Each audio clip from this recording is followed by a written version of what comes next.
A4C all for Christ. యెహోవా నాకు మహోపకారములు చేసి ఉన్నాడు, నేను ఆయనని కీర్తించెదను. కీర్తనలు 13:6. ప్రార్థన. ప్రేమమేడ కృపామేడ పరలోకమందున్న మా తండ్రి, మహిమగల మీ నామమునకు స్తోత్రములు దేవా.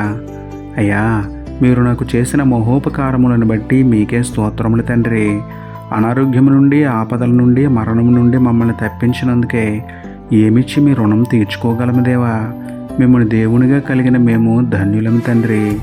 దీనులకు, హీనులకు, బలహీనులకు మాకు వలనే మహోపకారములు చేసి నిరంతరము మిమ్మల్ని కీర్తించే భాగ్యం ఇవ్వమని వేడుకుంటూ, కీడు చేసిన వారికి సైతం మేలు చేసే దేవుడైన మీకే స్తుతులు చెల్లించుకుంటూ, నమ్ముటని వలనైతే నమ్మువానికి సమస్తమును సాధ్యమే అన్న విశ్వాసంతో యేసయ్య పరిశుద్ధ నామములో ప్రార్థించి పొందుకున్నాము పరమ తండ్రి. ఆమేన్.